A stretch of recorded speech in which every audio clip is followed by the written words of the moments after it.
Hey guys. Hi. Those are good faces. Hello.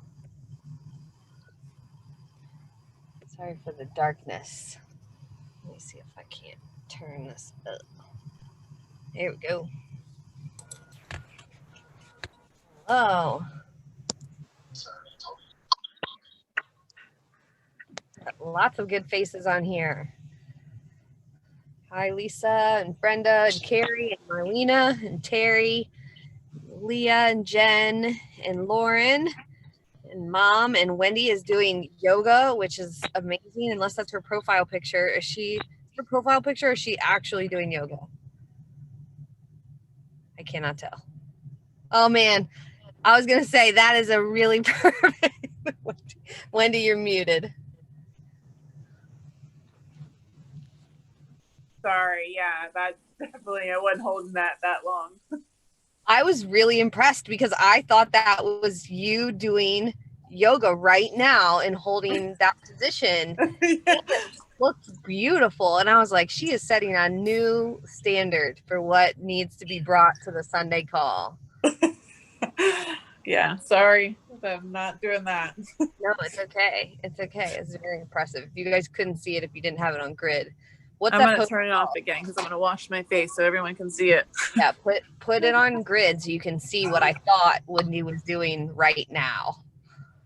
There you go. Now you can see. If you weren't on grid, that's what I thought she was doing right now. And I was going to say, all of us who are just meal prepping or walking, we got to step up our game. Wendy is doing challenging yoga positions. All right, who else just joined? So I see Nikki and Sarah and Natika and Kathy and Hey. popped on. Hey. And Brittany. Hi.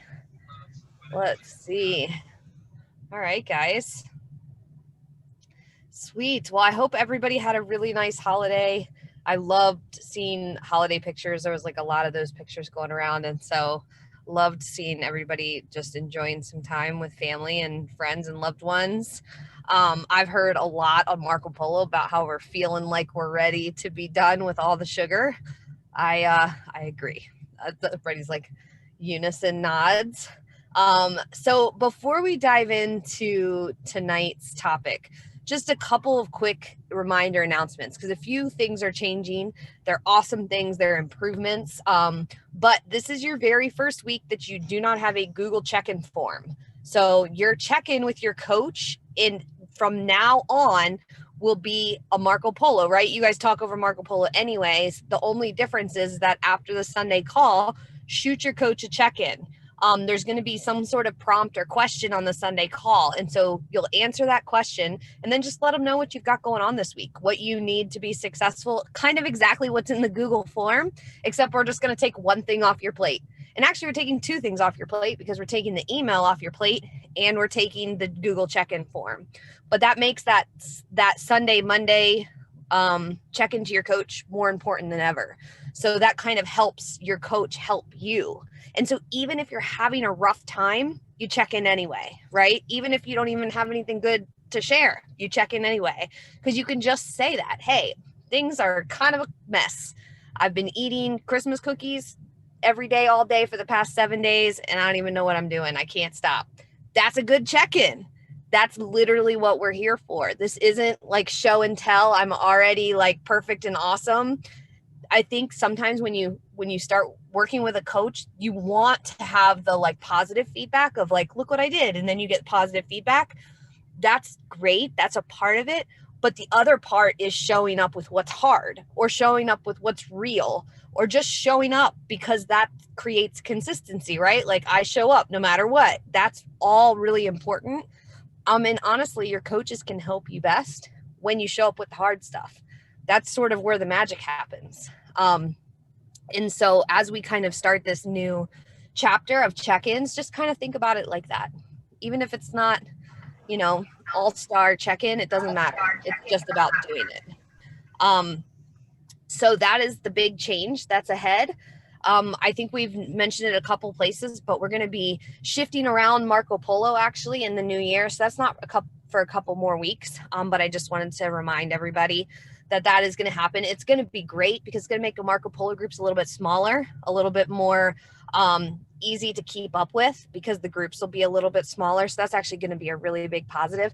But it doesn't mean that you can't keep up with people who maybe you've developed a strong relationship with who might not be in your new Marco Polo group. We've got a couple side spin-off groups, and those are amazing. So we've got like a meal prep group and a running group and all of that. And we've got little pockets of like accountability that people create. So just because we're setting up this new structure doesn't mean that you can't continue to build relationships outside of that and just continue to support and help each other. But this will just make the coaching piece of Marco Polo, the day-to-day piece, a little bit more doable because it'll be smaller. So that's kind of our big announcements going forward. Next week, we're going to have an announcement of a couple of new coaches who are joining the Fitme team. So a little preview. I'm not going to announce it yet, next week. So that's really exciting. And I think that's it. Anything else? Molly, Lauren, did I forget anything? Leah, did I forget anything? I don't think so. Okay, sweet. Well, today's prompt, so if you're listening to the replay or right now, the thing that you're going to send to your coach and answer is, what do you want to be different, or where do you want to be 1 year from now? On this day, 1 year from now, what do you want to be a part of your world?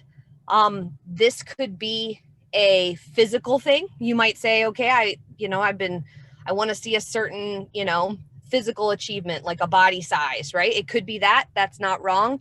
It might be, on this day, I want to be here in terms of, my balance, right? Between family, work, obligations. I want to be at a place where I'm at peace with that. It might be something where you say, like, this time next year, I want to be strong enough to do a strict pull-up, for the first time in my life. Or this time next year, I want to be, in a new promotion and have, quit this other thing that I don't even like. It can be anything. It doesn't have to be body related, but it can be. But I want you to set that intention now. And I know it's the season of New Year's, and like everybody in your world's going to be setting some sort of New Year's resolution. And those are great, but also a little bit annoying, right? Because you're like, you see all the people who jump on and then jump off the bandwagon, and it can feel sort of frustrating and a little bit discouraging, actually, because you feel everybody's energy come up and then they just don't stick with it. But the difference between our vision for a year from now is that if you just continue to show up, you're going to be some version of that. I'd like to say that everybody will be in that exact spot, and I think it's good to act accordingly. But no matter what, I can say for sure that if you just keep showing up, you're going to be way closer to that than right now. And because you're a part of something where we're going to do real life, and hopefully 2021 is a little bit easier maybe than 2020. Maybe it won't be, though. But honestly, look what you did this year. Look what you've done already. So no matter what it holds, we're not going to hang our hat on that. We're not going to let the circumstances of everything that could or could not be, determine whether or not we set this vision and intention for ourselves.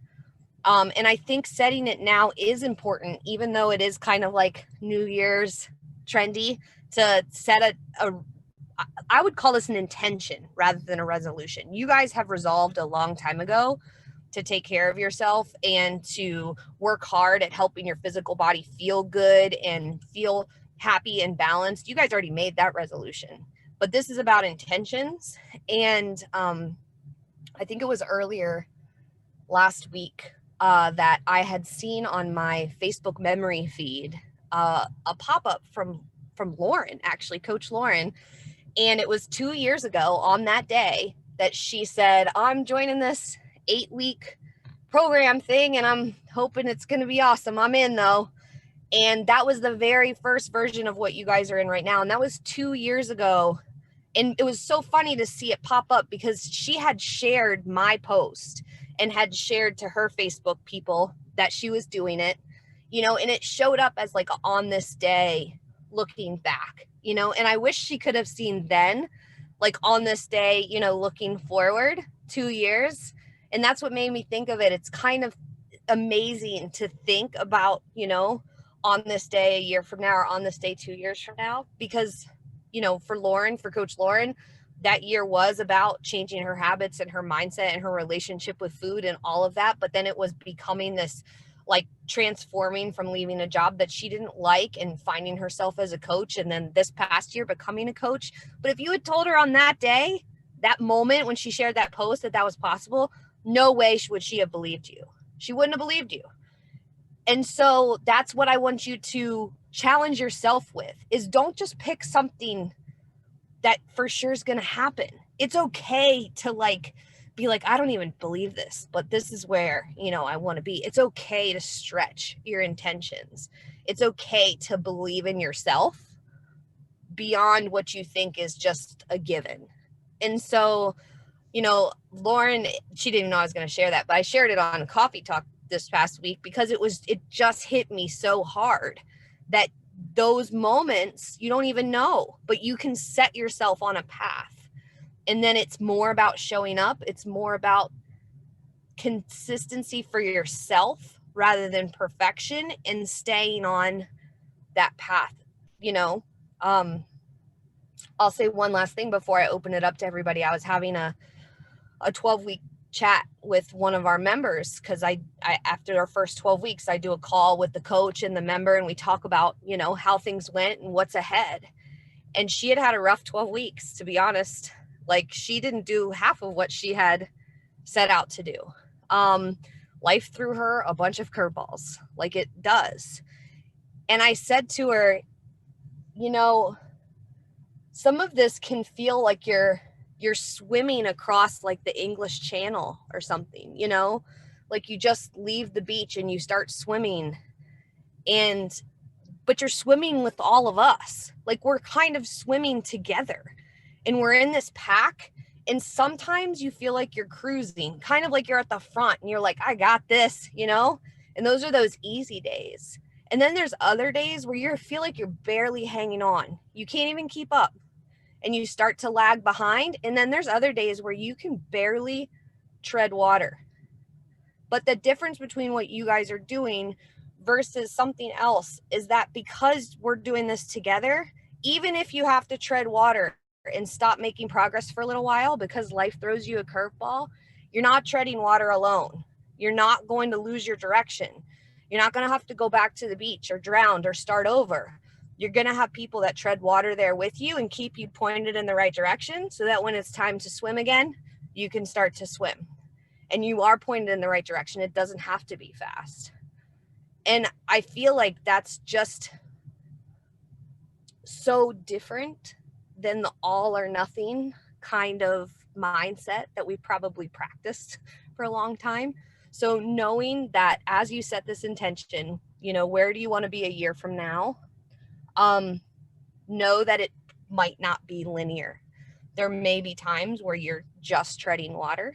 There may be other times where you're at the front of the pack, and we need you there. We need that energy for the other people who are struggling. Those moments that you're thriving, you don't have to feel bad about that. That's your chance to go back and swim with someone else who's struggling, and then on other days when you're struggling, somebody can pick you up. So that's my, these are our new, we're calling these Sunday calls our Fitme family meetings to kind of launch us for the week. But I want to open it up for a few minutes and hear from you guys. If you already know what your intention is, where you want to be a year from now, we can talk about it. But if not, just anything that's on your mind after that.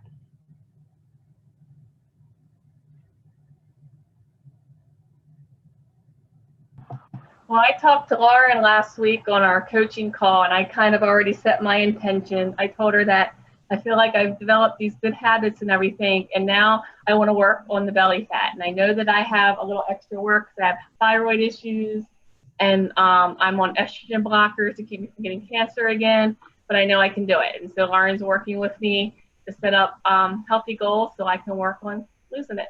That's my goal for the next year. I like that, Nikki. Leah said something funny this week on our coaching call, which is, she had a conversation was someone who was, you know, somebody near them, somebody at their job or something was going to do a strict, you know, all in situation, right? For 30 days in January or something. And it was going to be like a diet, you know, and it's tempting when people say that, you know, especially when weight loss is your goal. You're like, man, that sounds like a good idea. But if you could be strict doing that, why can't you be consistent and kind of strict with your good habits? Because they get you to the same place. And I thought that was like such a good insight, Leo's on point, because it's so true. We're like, oh, let me sign up for the 7 mile a day club, but we can't sign up for the like no processed junk and save the treats and alcohol for a while club. But really that's what it is, Nikki. Like, you're totally on point. You've built this really good foundation of habits, and to accelerate that into weight loss, it's just about consistency and, you know, dialing it up into, you know, having, instead of having 6 days look awesome and 1 day off, we're talking about having 28 days look awesome in a month. You know, that's really what we're talking about. Yeah, and I'll have funny real quick. I was telling my son, I said, yes, I'm really going to work a little harder. So that means I'm going to do 1 treat a month, and that's it. He turns to me and goes, Mom, does that mean you're going to leave those little mini chocolate chips alone? Because he already has my number. Oh, he called you out. Good. Those mini chocolate chips don't seem like they count, huh? No. And the nice thing about setting a goal that's a weight loss goal is that you aren't doing it alone. So literally you build your foundation of habits, you dial up the consistency, but if you don't see weight loss happening, you have a coach. You've got actually a team of coaches who will help figure out why. And we've got a bunch of tools in our toolkit that we can apply. So, but you're starting in exactly the right place, Nikki, which is to take the habits and then, you know, tune it up. And I've done well with the habits. Like, I'm slimming down. I just now want to get rid of the beer gut, as I call it. So. Yeah. No, I like it.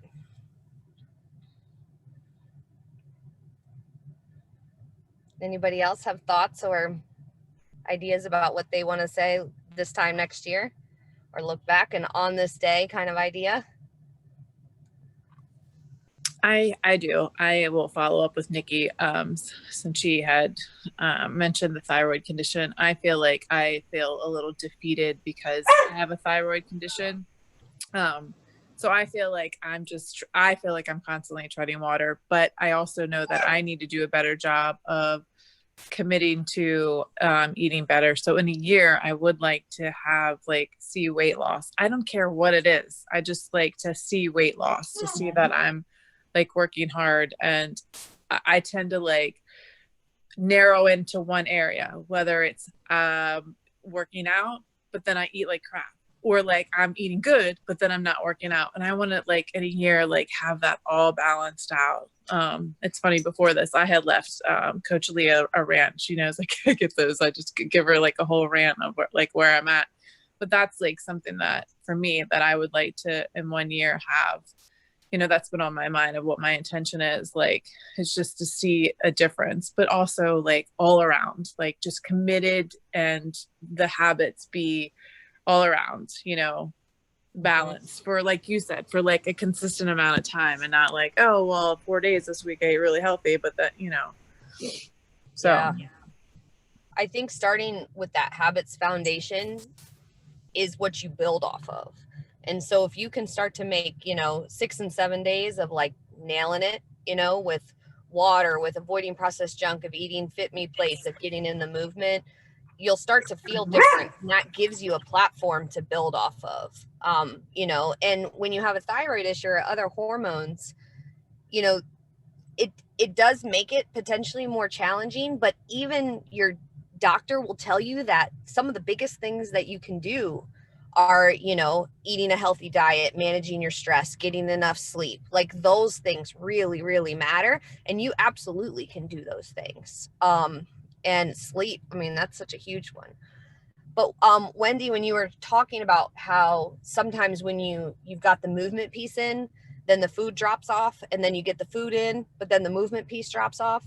I've heard that a lot. And you know what it makes me think is that there's only a certain amount of time or space carved out of your week or of your mind, you know, for this or for yourself. And so if you put, you know, oh, okay, I'm going to work out and there's just not enough space or capacity there for that other piece. And so to change it might mean carving out time for the nutrition piece, like carving out time where you grocery shop, you plan out your meals a little bit, you just have it in the house. Doesn't mean like doing everything with your food, but then also carving out the time for the movement. It just might be actually more, it's like a cup you're just overfilling, you know, you might just need a bigger cup for this. And as this becomes, like you said, the habits become a thing that are part of who you are and what you do, it necessitates you actually changing what you do. And so it might mean that there, you might have to like shift how you do your food or how you fit in your workouts so that you can do both. Yeah, I think that I tend to eat 3 healthy meals.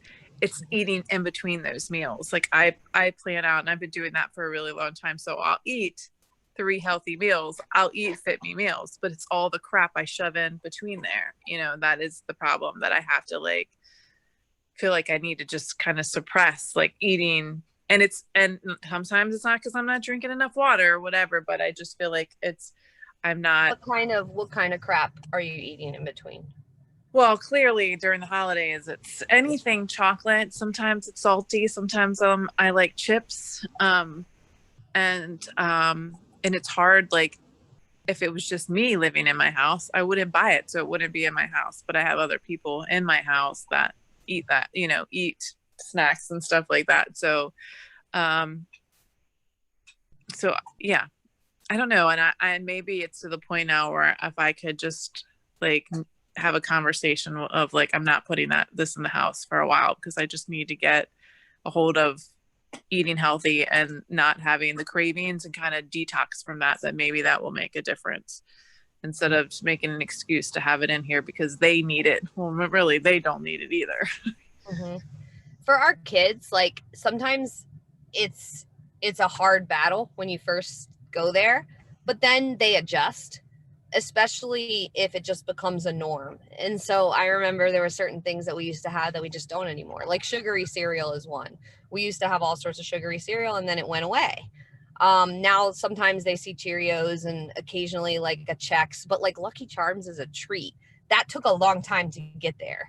So it's okay to have those conversations with depending on how old they are. But just remember that if there was something that was hurtful to your child in your house, there's no way in the universe that you would leave it in there, right? Like if they went and you knew that it was like a problem for them, you would be like, let's not put this in the house. I wouldn't let them do that to themselves, but we do it to ourselves. And we like feel bad that we have to like ask for keeping our house our sanctuary. But we wouldn't feel bad if it was for them. We'd be like, get that crap out of my house, you know? Yeah. For them, right? You would be mama bear for them, but for us, it's hard. So I'm not downplaying it. Starts with a conversation, but think of it as your house as your sanctuary. And if you wouldn't want it there on your worst day, then try not to buy it. Yeah, I know. I hear you, sister, all the time when I buy that stuff. I hear you. You know, my daughter has a celiac disease, so like I feel like guilty because she's limited to what she can eat anyway. So as a teenager at 15, like she can't eat half of the stuff, donuts, pizza, whatever.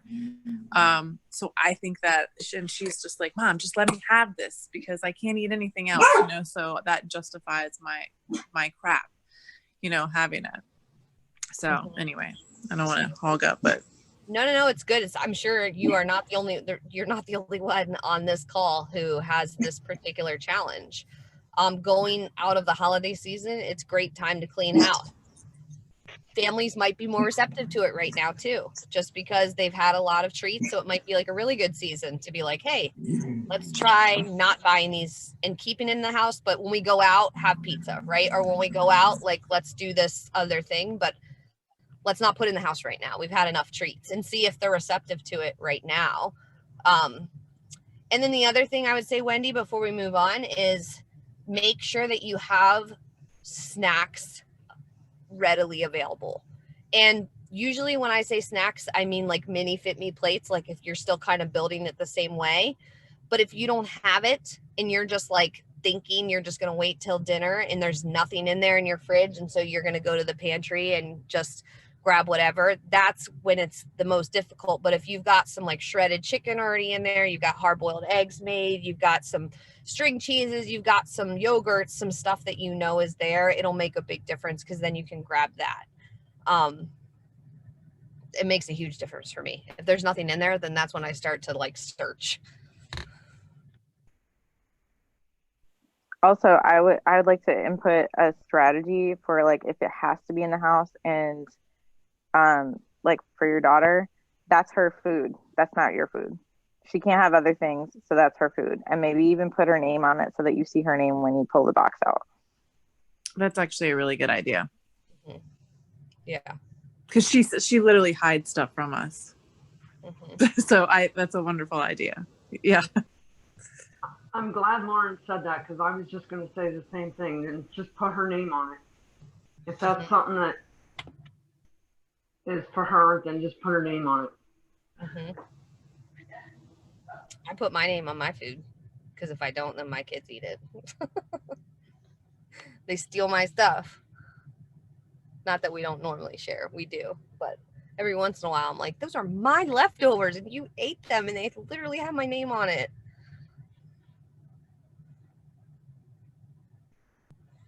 Any other thoughts, guys? I'm excited for you guys to think this over. It doesn't have to be in your head right now. Think about it, and then your homework is to shoot your coach this Marco Polo check-in with the answer to this question.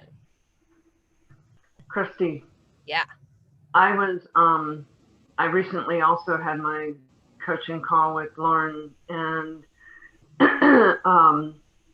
my main thing, at least for the next 6 to 8 weeks, is going to be working on my time management and my routines. Because I find that if I don't plan it, it won't happen. Mm-hmm. And so that's what I've been working on, and specifically trying to get to bed so that I can get 8 hours, so I can finally figure out just how much sleep I really need. Mm-hmm. That's awesome.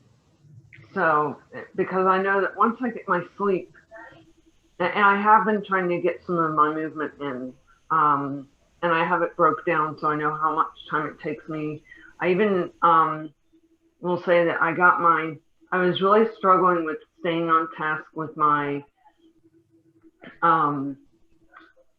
foot mobility exercises, as far as getting them done in a timely manner without being distracted. Mm-hmm. And I figured out, I told Lauren I was trying to figure out how a Tabata timer might work for it, and I figured it out. That's awesome. And I tried it, and it works great. And I actually splurged in $11 or $12 for an annual membership to the WOD timer app, so that I could preset my routines for those two things. And so I'm actually able to get them, and have them renamed already, and have the description to remind me if I forget how I wanted to do it. I like that, Kristen. I honestly think that's a really nice thing to end this call with, because intentions are great, but until you actually figure out how they're going to fit in and put them, and we'll build on that, then they're just ideas and not actual reality. We talked about that even last week with the movement, as like our intention for last week was movement. And, I challenged everybody to not just say it, but actually carve it out and figure out where it's going to fit. So I'm glad you brought that up, Kristen. Like, time management and organization is such a big part of this. And if that's something that you struggle with, like, don't feel bad. That's part of just, a piece of self-care that you may not have addressed right Yeah. before. So it's okay to say, like, you know what, I've never really prioritized how to organize things to keep me on task, or I've never really organized my kitchen to make sense. So that's one of my intentions. You know, you don't have to feel bad about that. A lot of people do feel bad. They feel like, oh, my house should be perfect and everything should be situated and organized. I think that can be a really amazing part of this journey, is kind of addressing that piece as you go. And so we're even going to do a live training on time stuff, time blocking and organization. It is on the list. Been brought up a couple of times. So. And Christy, one of the things that I found that in my life, it has been a lifelong struggle since I was young. You know, I remember my junior high, 7th grade teacher sitting down with my parents during a parent-teacher conference with me sitting there and trying to figure out, I don't remember what we talked about, like what tools she suggested, but I just remember it being a problem all my life. I don't know how I got to nursing school. But in any event, I'm looking at it, okay, I just turned 50 almost a year ago. And my first 50 years was my first act. Now I'm entering my second act. I'm getting it together. I love that. That's so awesome. It's never too late to start. Nope, definitely not. Well, guys, this was a great call. Oh gosh, I dropped my phone. I've got to take our picture. So everybody, if you want to turn your camera on, if you can, we're gonna take a quick pic. Don't forget to send your coach to Marco Polo. All right, ready? 1, 2, 3. Got it. All right, family. Have a wonderful week. I will see you guys next week. It will be in the new year, right? It'll have already started. We'll have started this next chapter, like Kristen said. So have a wonderful week. I will talk to you guys soon. Good night. Good night. Thank you. Bye. Bye, guys. Good night. Good night.